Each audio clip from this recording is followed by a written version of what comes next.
बिस्मिल्लाहिर्रहमानिर्रहीम। अस्सलाम वालेकुम डियर स्टूडेंट्स। मैं आपका teacher Ibrahim Haider Ali from government degree college Mian Channu. जैसे कि आपको मालूम है कि हमने कल जो है वो न्यूक्लिक एसिड्स जो हैं उसके बारे में पढ़ा था। तो हमने कहा था न्यूक्लिक एसिड दो टाइप्स के होते हैं, एक डीएनए और दूसरा आरएनए। तो वन बाय वन हम दोनों को डिस्कस करेंगे। तो आज का जो हमारा लेक्चर होगा वो होगा डीएनए पे, कि डीएनए क्या है, डीऑक्सी राइबो न्यूक्लिक एसिड्स।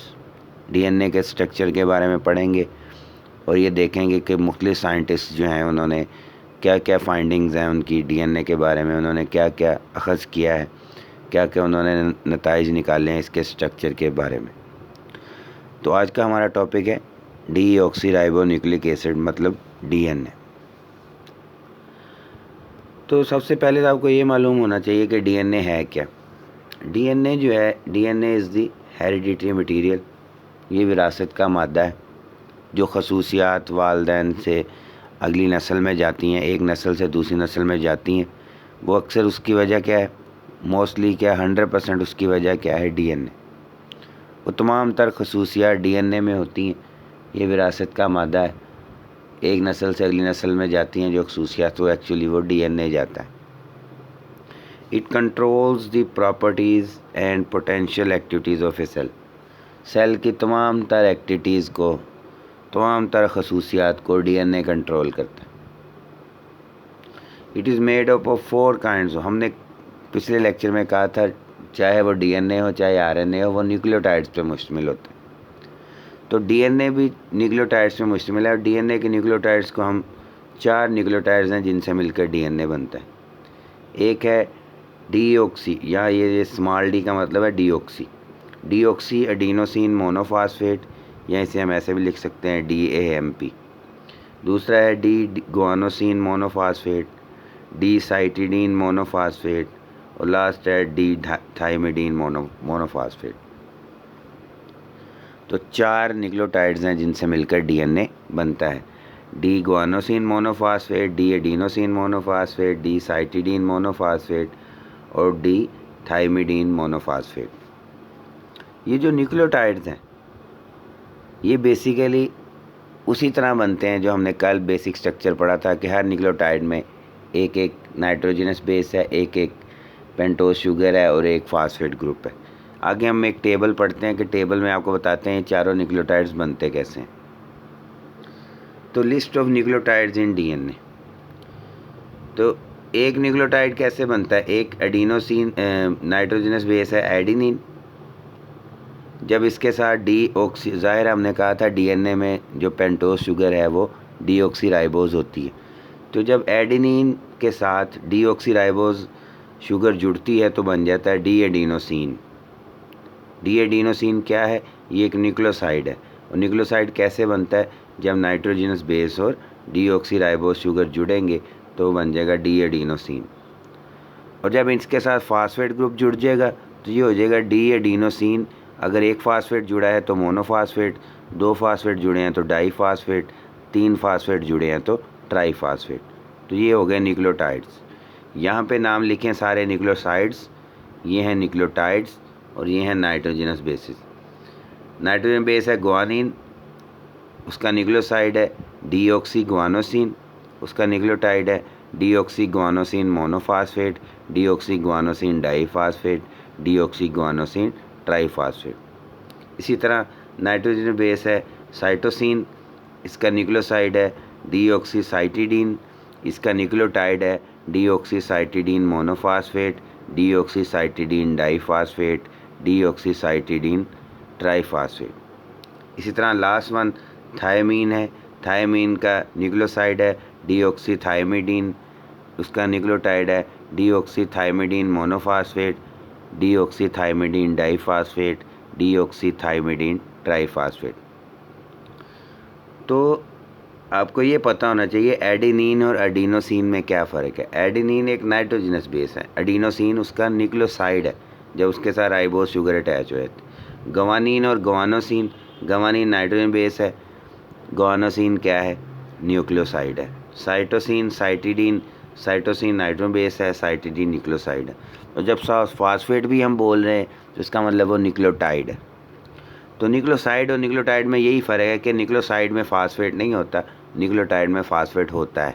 बाकी दो कंपोनेंट्स तो इधर भी हैं, नाइट्रो बेस और राइबोस शुगर, इधर भी नाइट्रो बेस और राइबोस शुगर, लेकिन तीसरा कंपोनेंट जो फास्फेट है वो न्यूक्लियोसाइड में नहीं है, वो न्यूक्लियोटाइड में होता है।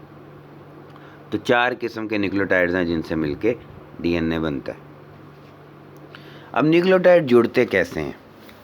Nucleotides are united with one another through phosphodiester linkage या फास्फोडाइस्टर बॉन्ड। न्यूक्लियोटाइड्स आपस में जुड़ते हैं बॉन्ड के ज़रिए, उस बॉन्ड का नाम है फास्फोडाइस्टर बॉन्ड। ये उसी तरह जैसे मोनोसेक्राइड्स के दरमियान था glycosidic bond, fatty acid glycerol के दरमियान था एस्टर बॉन्ड, अमाइनो एसिड्स के दरमियान था पेप्टाइड बॉन्ड, तो फिर न्यूक्लियोटाइड्स के दरमियान है phosphodiester bond. 2 nucleotides joint together to form, जब 2 न्यूक्लियोटाइड जुड़ते हैं तो उसे कहते हैं डाई न्यूक्लियोटाइड। 3 न्यूक्लियोटाइड जुड़ते हैं उसे कहते हैं हम ट्राई न्यूक्लियोटाइड। और इसी तरह जब हज़ारों न्यूक्लियोटाइड जुड़ेंगे तो हम उसे कहेंगे पॉली न्यूक्लियोटाइड्स। अब उसमें उन्होंने डाई न्यूक्लियोटाइड की एक मिसाल दी है, निकोटीनामाइड एडेनिन डाई न्यूक्लियोटाइड, जिसे हम NAD भी लिखते हैं। ये एक डाई न्यूक्लियोटाइड की मिसाल है। It is an important coenzyme, ये मुख्तलिफ सेवरल ऑक्सीडेशन रिडक्शन रिएक्शन में हेल्प करता है।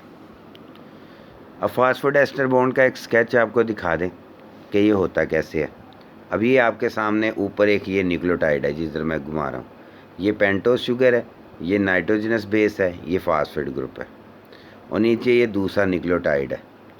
अब होता क्या है, एक न्यूक्लियोटाइड का दूसरे न्यूक्लियोटाइड के साथ बॉन्ड बनता है। ये देखिए, इसके 3rd कार्बन का OH और इसके फास्फेट ग्रुप का OH, ये आपस में बॉन्ड बना लेते हैं, वाटर मॉलिक्यूल रिलीज़ हो जाता है। इसलिए इसे कंडेंसेशन रिएक्शन का मतलब आपको मैंने बताया था पहले भी।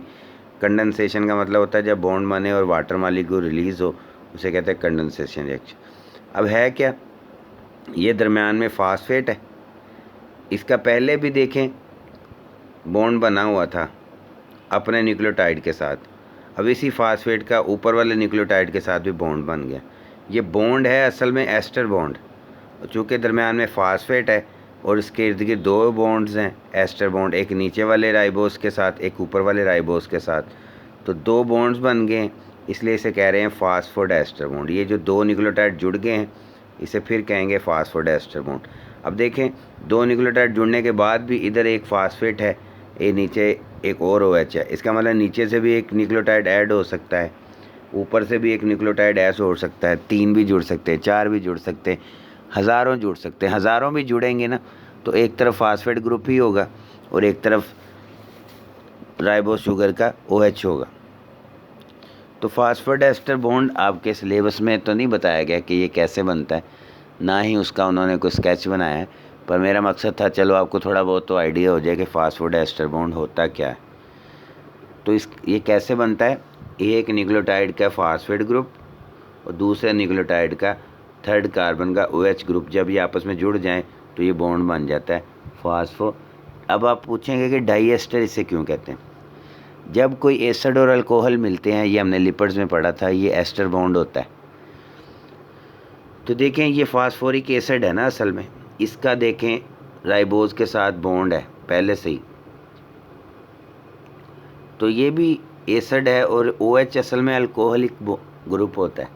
एसिड और अल्कोहल ये पहले ही एक एस्टर बॉन्ड बन चुका था। जब एक न्यूक्लियोटाइड बनता है ना तो वहाँ पे ऑलरेडी एक एस्टर बॉन्ड बन चुका है। जब वो न्यूक्लियोटाइड दूसरे से जुड़ता है, दूसरे न्यूक्लियोटाइड से, तब भी एक एस्टर बॉन्ड बन जाता है। तो 2 एस्टर बॉन्ड हैं, दरमियान में फास्फेट है, इसलिए इसे कहते हैं फास्फोडाइस्टर बॉन्ड। जब भी एक न्यूक्लियोटाइड जुड़ेगा बॉन्ड होगा फास्फोडाइस्टर बॉन्ड। तो न्यूक्लियोटाइड जुड़ते हैं और उनसे फास्फोडाइस्टर बॉन्ड के ज़रिए जुड़ते हैं और लंबी लंबी चेन्स बनाते हैं। अब एक साइंटिस्ट है एरविन चारगफ, 1951 में एरविन चारगफ ने DNA के बारे में एक रिसर्च की थी। उसने कहा था जो अंदर DNA के अंदर जो मुख्तलिफ नाइट्रोजनस बेसिस हैं उनकी रेशूज़ कैलकुलेट की थी, और उस रेशूज़ में उसने देखा था कि मुख्तलिफ जो नाइट्रोजन बेसिस हैं उनके दरमियान एक रिलेशन होता है। वो रिलेशन क्या होता है कि जो एडनिन है वो थायमीन के इक्वल होती है, तकरीबन जितनी एडनिन होती है तकरीबन उतनी ही थायमीन होती है। और इसी तरह जो जितनी गवानीन होती है डीएनए में उतनी ही साइटोसिन होती है। यानी एडनिन और थायमीन की रेशियो बराबर है, एग्जैक्टली सिमिलर नहीं तो बिल्कुल थोड़ा बहुत उनमें मिकदार में ऊपर नीचे होगी, लेकिन फिर भी वो बराबर होंगी तकरीबन। और गवानीन साइटोसिन भी तकरीबन बराबर होती है। उसने मुख्तलिफ जानदारों का डाटा कैलकुलेट किया था। जैसे यहाँ पे आपके सामने मैंने एक टेबल बनाया है 4 मुख्तलिफ जानदारों से। अब इंसान में देख लें, इंसान के डीएनए में एडेनिन कितना है 30.9%, तो थायमीन कितना है 29.4%। यानी बेसिकली वो 29 है वो 13 है। एडेनिन और थायमीन तकरीबन बराबर हैं। और गवानीन और साइटोसिन तकरीबन बराबर हैं 19.9 19.8। इस तरह ये सिर्फ इंसान में नहीं, शीप के अंदर भी ऐसे ही है। एडेनिन 29.3 है, थायमीन 28.3 है, गवानीन 21.4 है, साइटोसिन 21। यानी ये 21 ये आपस में बराबर हैं, ये 2829 ये आपस में बराबर हैं। वीट में भी, गंदम में पौधे हैं, पौधों में भी ऐसे ही है। 27 में इधर एडेनिन 27 है, थायमीन 27 है, गवानीन 22 है, साइटोसिन 22 है। इस तरह खमीर जो होता है यीस्ट, उसमें भी ऐसे ही है। एडेनिन जो है वो 31 है, तो थायमीन 32 है, गवानीन 18 है, साइटोसिन 17 है। तो यानी रेशूज़ तकरीबन एडेनिन की थायमीन के जैसी हैं और गवानीन की साइटोसिन के जैसी हैं। ये एरविन चारगफ ने अपने एक रिसर्च की थी और उसमें उसने डीएनए के अंदर जो मिकदार है नाइट्रोजन बेसिस की वो कैलकुलेट की थी। फिर 2 और साइंटिस्ट थे, एक रोजालिंड फ्रैंकलिन जो है और उसके साथ मॉरिस विल्किंस। इन्होंने डीएनए की एक्सरे डायफ्रैक्शन की थी। यानी आप समझ लें आम अल्फाज में डीएनए का एक्सरे किया था। इसमें उन्होंने देखा था कि जब डीएनए के ऊपर एक्सरेज गिराई, जब किसी चीज़ के ऊपर एक्सरेज गिराई जाती हैं, फिर एक्सरेज जो हैं वो उस मॉलिक्यूल से टकराती हैं, टकराने के बाद वो मुड़ जाती हैं। मुड़ने को हम कहते हैं डायफ्रैक्शन। डायफ्रैक्ट कर गई। जब वो डायफ्रैक्ट कर गई, डायफ्रैक्शन के बाद जब हम किसी बल्ब रोशनी के सामने, सूरज के सामने खड़े होते हैं तो हमारा साया जो है वो हमें सामने नज़र आता है, फर्श पे या दीवार पे। तो जिस तरह के हम हैं उसी तरह का हमारा साया होगा ना। तो इस तरह जब उन्होंने एक्सरेज गिराई थी डीएनए के ऊपर, तो एक्सरेज जो हैं वो एटम्स के साथ, मॉलिक्यूल के साथ टकराई, वो मुड़ गई। मुड़ने के बाद जो पैटर्न बना, उन्होंने उसको एक फ़िल्म के ऊपर, एक स्क्रीन के ऊपर रिकॉर्ड कर लिया। वो जो पैटर्न था उसकी एक ख़ास अहमियत थी। उससे उनको पता चला था कि डीएनए जो है ना वो एक धागा नहीं है, डीएनए डबल हेलिक्स, 2 धागों पर मुश्तमिल है, दोनों धागे आपस में कॉइल हैं। तो in this analysis a molecule, DNA का molecule is bombarded with a beam of X-rays. X-rays की शुआओं से उसको बम्बार्ड किया गया। जब रेज जो हैं वो एटम के साथ टकराई तो उनका पाथ जो है वो बेंट हो गया या मुड़ गया। ये जो डायफ्रैक्शन पैटर्न है इसको फिर एक फ़ोटोग्राफी फ़िल्म के ऊपर, एक स्क्रीन के ऊपर रिकॉर्ड किया गया। जब केयरफुली एनालाइज किया गया तो पता चला कि डीएनए 3 डायमेंशनल है और डीएनए जो है एक हेलिक्स की शेप की होता है। हेलिक्स का मतलब है स्प्रिंग नुमा, और इसका डायमीटर है 2 नैनोमीटर और इसके हर टर्न जो है तकरीबन 3.4 नैनोमीटर के राउंड अबाउट होता है। तो ये रोजालिंड फ्रैंकलिन और मॉरिस विल्किंस का जो डाटा था। फिर 2 और साइंटिस्ट थे जिन्हें हम कहते हैं वाटसन एंड क्रिक।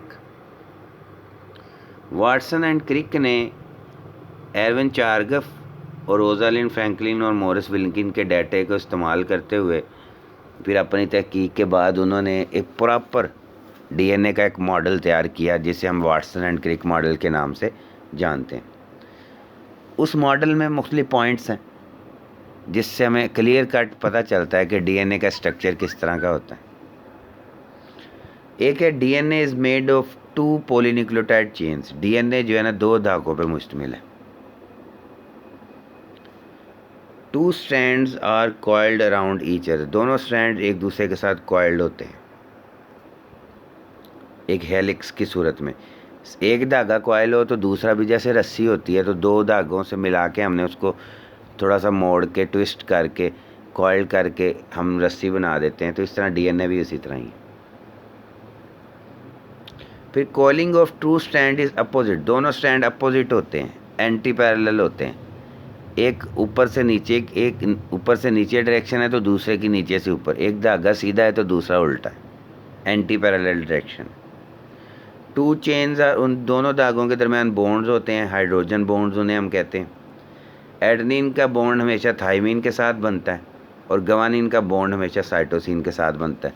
इसी से आप अंदाज़ा लगा लें एरविन चारगफ का, कि वो कहते थे एडेनिन और थाइमिन बराबर हैं, गवानिन और साइटोसिन बराबर हैं। तो क्यों बराबर हैं? क्योंकि एडेनिन हमेशा थाइमिन के साथ बॉन्ड बनाता है, तो जितना जितना एडेनिन होगा उतना ही तकरीबन थाइमिन होगा, और जितना जितना साइटोसिन होगा उतना ही गवानिन। और तरीकाकार क्या है? There are 2 hydrogen bonds between A and T and 3 hydrogen bonds between G and C। A और T के दरमियान 2 हाइड्रोजन बॉन्ड्स होते हैं, G और C के दरमियान 3। जब ये दोनों स्ट्रैंड आपस में कॉइल कर जाते हैं हर टर्न के, अब आगे एक स्ट्रक्चर है आपको दिखाते हैं, उससे आपको क्लियर होगा। ये देखें, ये है डबल हेलिकल स्ट्रक्चर डीएनए का। ये 2 धागे आपस में ऐसे कॉइल हैं, ये, और दोनों धागों में देखिए, अगर इधर G है तो सामने C है, इधर A है इधर T है, इधर A है इधर T है, इधर G है इधर C है, इधर G है इधर C है, इधर A है इधर T है, इधर G है, A के सामने हमेशा T है, G के सामने। और अगर हम वैसे इसको खोल के स्ट्रक्चर देखें तो ये देखें, A और T के दरमियान 2 हाइड्रोजन बॉन्ड हैं और G और C के दरमियान 3 हाइड्रोजन बॉन्ड्स हैं, ये दोनों धागे आपस में। और अगर आप गौर से देखें तो ये धागा ऐसे ऊपर को है सीधा, राइबोज का रिंग की डायरेक्शन देखें, ये सीधा है, तो ये दूसरा धागा उल्टा है, इसका राइबोज का रिंग देखें उल्टा है। तो इससे क्लियर होता है कि दोनों धागे आपस में एंटी पैरेलल हैं। अगर एक ऐसे है नीचे से ऊपर और दूसरा फिर ऊपर से नीचे है। और देखें, ये यहाँ से एक टर्न शुरू होता है बिल्कुल ऐसे, और ये कितने नैनोमीटर का टर्न है? 3.4 नैनोमीटर का। और ये पूरा जो डीएनए का यहाँ से लेके यहाँ तक डायमीटर है, ये 2 नैनोमीटर है, हाफ 1 नैनोमीटर है, तो जाहिर है टोटल कितना नैनोमीटर हो गया? 2 नैनोमीटर। तो ये डीएनए का बेसिक स्ट्रक्चर है जो वाटसन और क्रिक मॉडल के ज़रिए हमें पता चलता।